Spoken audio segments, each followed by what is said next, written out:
Olá, queridos, tudo bem? É um prazer revê-los. Sou o professor Vitor, vosso professor de inglês e religião. E nós vamos adentrar agora na nossa primeira aula online de religião, primeiro conteúdo do bimestre, ok?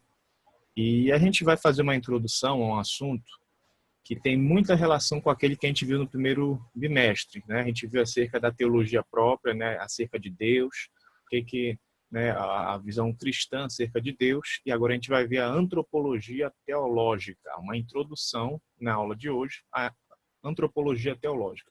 Mas aí, o que significa isso? É o que nós vamos descobrir, né? Primeiramente pelo conceito da palavra antropologia teológica e, né, o conteúdo, né? O que isso tem a ver conosco, né? Ou, né, o que a fé expressa, né? Com base nessa antropologia. Então, vamos lá. O que é antropologia? Primeiramente, antropologia é uma palavra que se origina de duas palavras gregas, anthropos e logia, ou logos, tá? Então, antropologia seria anthropos e logos, que tem a ver com anthropos, homem, e logos, discurso, raciocínio, lógica, palavra, estudo.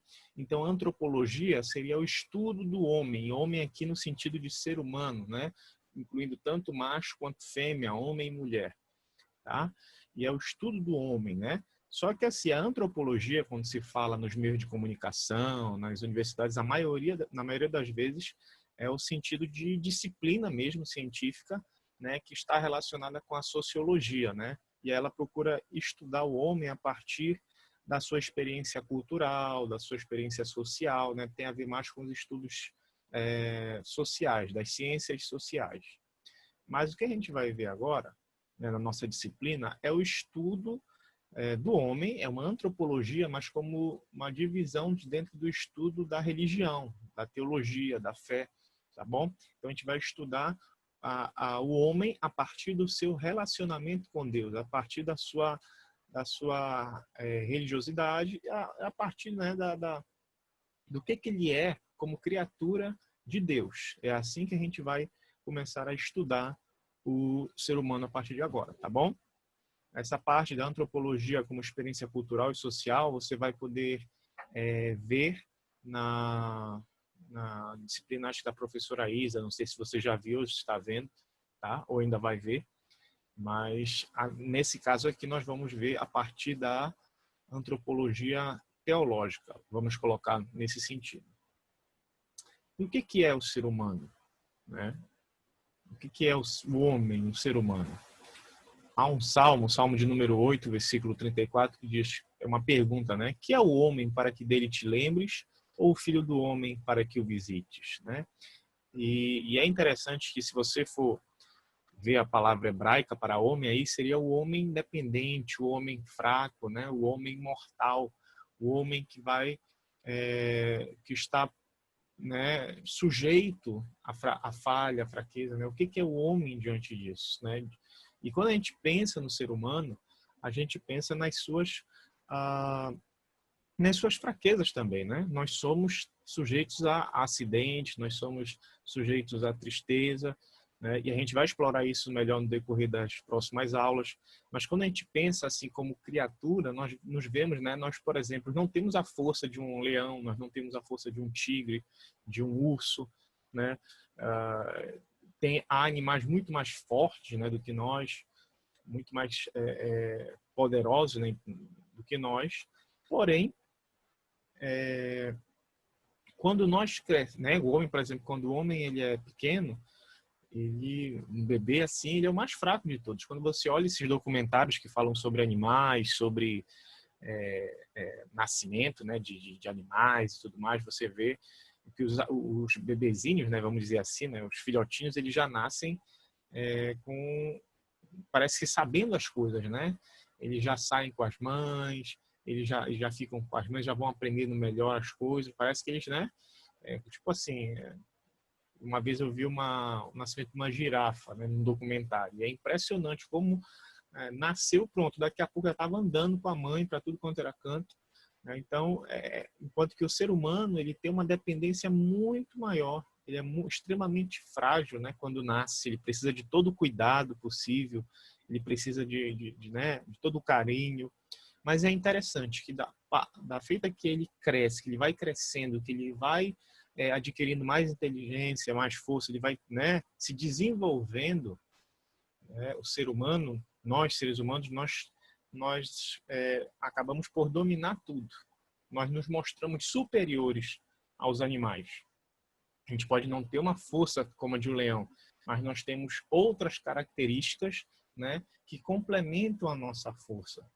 Então, nós somos diferentes dos outros animais. Isso está lá no livro de Gênesis, que mostra que o seguinte, a causa disso, a origem disso é porque quando Deus cria o homem, ele sopra, né, o fôlego de vida. E é interessante que a palavra sopro, né, também na língua que a Bíblia foi escrita, original hebraica, ela está relacionada com o espírito.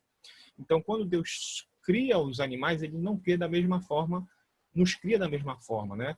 Nós somos criados de maneira diferente. Nós temos uma característica que é como se, né, Deus tivesse feito um trabalho muito maior, tivesse muito mais detalhado, muito mais, vamos dizer assim, com muito mais elementos, né, do que as outras criaturas, né? As outras criaturas são perfeitas, né? A criação é perfeita, é muito bom. Mas quando Deus nos cria, né, ele é tipo como se nós fôssemos a coroa dessa criação, né? O ápice dessa criação, porque somente nós temos a imagem e semelhança de Deus, né? Então nós não somos animais no mesmo sentido que né, um urso, um jabuti ou alguma coisa assim. Nós somos, né, animais, se for no sentido de alma, tudo bem que nós temos alma, mas nós temos algo mais. Nós temos a imagem e semelhança de Deus. Então, nós não somos simplesmente animais que raciocinam. Nós temos outras características que nos tornam superiores aos animais.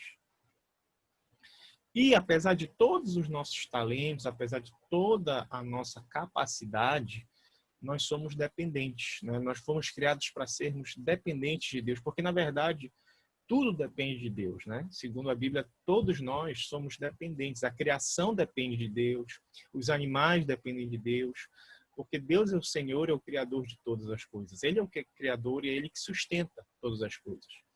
Por exemplo, você pode ganhar um celular, vamos colocar assim, né? Um exemplo bem rude, mas aí você ganha um celular. Você precisa cuidar daquele celular e se manter, porque aquele celular, se ele ficar parado por muitos e muitos anos, por incrível que pareça, ele pode estragar, né? Porque ele foi criado para ser usado. Mas na feita que você usa, você tem que usar também com todo um carinho e um cuidado, porque senão ele pode, com o passar do tempo, estragar. Você precisa cuidar, né? O celular ele não é independente assim, né? Para ele ser mantido, ele precisa de cuidado e manutenção. Nós não fomos criados para vivermos sozinhos nesse sentido, né? Sermos independentes. Nós somos dependentes de Deus, porque Deus é o que sustenta tudo, né? Nós não somos outros deuses, nós somos criaturas. E como criaturas, nós dependemos, né, das coisas que Deus provê. E é interessante que tem uma frase que é atribuída ao filósofo francês, eu não sei como seria a pronúncia exatamente do primeiro nome dele, né, mas vou colocar aqui Blaise Pascal, que ele era um filósofo matemático inglês, na verdade até tem, acho que não sei se é teorema de Pascal, me esqueci agora, que tem uma disciplina na matemática, uma matéria na matemática em que você tem que estudar Pascal, né, um teorema, eu acho, eu me esqueci agora, nunca fui muito bom em matemática, mas ele era um filósofo também, ele escreveu uma obra muito profunda, muito bonita, que você pode adquirir essa obra, que se chama Pensamentos, né? Pensamentos.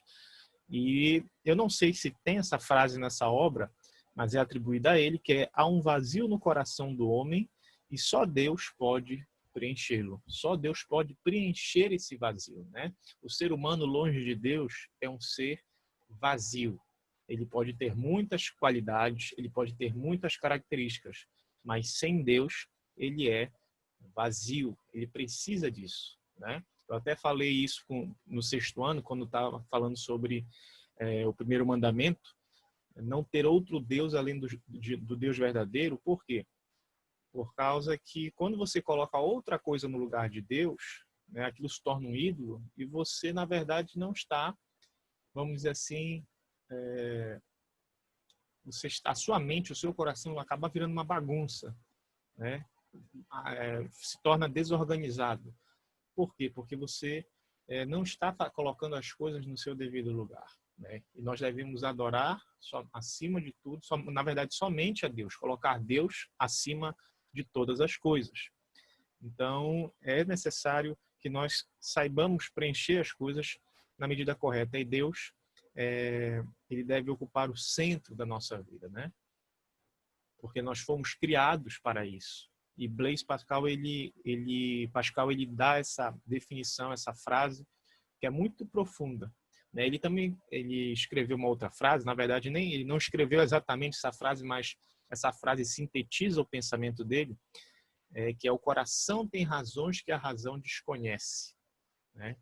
E é bem interessante também essa análise que ele faz acerca da razão e da emoção, mas tudo isso, claro, dentro do contexto da fé. Ele era um católico bem praticante, bem religioso, muito inteligente também. E há essa frase também aqui que é fantástica, de Agostinho, que os católicos conhecem, né, chamam de Santo Agostinho. Ele é considerado santo pela Igreja Católica. Os evangélicos protestantes apenas chamam de Agostinho, né? Consideram um grande teólogo, foi um dos maiores teólogos, né, e filósofos também da Igreja, né, de todos os séculos. Tanto que Agostinho é estudado em faculdades que não são religiosas, né? É estudado por estudiosos que não são católicos, não são evangélicos, alguns são até mesmo ateus, né? Mas estudam Agostinho porque Agostinho é um pensador muito profundo. Ele escreveu um livro que é a biografia dele, né, chamada Confissões. Pascal escreveu Pensamentos e Agostinho escreveu, muitos anos antes, Confissões, né? E onde ele fala sobre a vida dele, sobre tudo que ele teve, né? Sobre todos os prazeres que ele teve na vida, né? Ele era uma pessoa que procurava tudo, né? Se satisfazer em festas, em mulheres, com dinheiro, com fama. Mas aí, quando ele se converte ao cristianismo, né? Ele fala essa frase aqui, ele escreve essa frase depois de certo tempo, depois de alguns anos já convertido, quando ele relembra da vida dele. E aí ele escreve, né? Tu nos criaste para ti, né? No caso, para Deus, né? E tal, a biografia dele é em forma de oração. É como se ele estivesse o tempo todo conversando, orando com Deus, e ele vai contando a história da vida dele, né? E assim, esse livro, né? Confissões, tem várias edições desse livro. Você pode achar edições muito baratas desse livro, tá? Eu tenho esse livro também, uma edição antiga, mas tem edições mais novas, né? Livrarias católicas vendem esse livro. Eu acho que não sei se alguma editora evangélica já vendeu, mas aprecia muito esse livro de Agostinho, que é Confissões. Tem até um filme, né? Na verdade, praticamente quase que uma minissérie. É um filme de mais de 2 horas, né? É dividido em 2 partes. Ele fala assim: tu nos criaste para ti e nosso coração não encontra repouso se não descansar em ti. Ou seja, a vida de Agostinho, o coração de Agostinho, por mais que ele procurasse fama, por mais que ele procurasse sucesso, por mais que ele procurasse prazer, por mais que ele procurasse inteligência, toda essa busca que ele tinha, na verdade, era uma busca para saciar a sede dele, né? Para encontrar descanso, para encontrar alegria, satisfação mental, emocional, espiritual. E isso ele encontrou quando ele conheceu a Deus, né? Quando ele se converteu ao cristianismo, né? E depois disso a vida dele não foi mais a mesma, né? Porque ele teve esse encontro, ele teve esse impacto de ter encontrado Deus e finalmente encontrou descanso. E a mente dele também, a vida intelectual dele foi uma vida muito, muito profunda, né? Então vale a pena também você conhecer Agostinho. Então essa lição introdutória basicamente é isso, né? A antropologia teológica lida com relação do homem como criatura de Deus. O homem é a coroa da criação, tá? O homem é a coroa da criação. Ele é superior aos outros animais. apesar de no início parecer que ele é o mais dependente, o mais fraco de todos, no final, né, ele se mostra como o maior, né, a maior criatura da criação. Tanto que, alguns dias atrás, o homem, né, saiu novamente para o espaço. Né? O homem já foi na Lua. O homem já criou avião, criou meios de transporte. Essa tecnologia aqui que o homem que eu estou utilizando foi criada também. Só que tudo isso, queridos, é feito a partir de materiais da natureza. O ser humano, ele não é o criador absoluto no sentido de criar as coisas do nada. Eu não posso fazer surgir aqui, por exemplo, uma câmera na minha mão. Né? Tem uma câmera aqui que eu estou olhando que alguém construiu a partir de matéria-prima da natureza, material da natureza que vai transformando, né, produtos com elementos químicos e tudo mais, até formar essa câmera, essa tecnologia. Né? Mas tudo isso já estava na natureza. Né? E isso que é interessante. Eu vou explorar um pouquinho mais isso na próxima aula, mas nós somos subcriadores e não criadores absolutos, ok? Mas nós temos o nosso valor, né? Como seres que estão acima de qualquer outra criatura, né? Nesta terra. Nós somos a imagem e semelhança de Deus segundo a Bíblia, tá? Então, isso implica que nós temos, né, domínio, mas também tem uma outra implicação, que é o quê? Que nós fomos criados para Deus e, como disse Agostinho, o nosso coração não encontra repouso se não descansar nele. Ok? Muito bem, espero que você tenha apreciado essa aula introdutória e até a próxima aula, se Deus quiser. Tchau, tchau.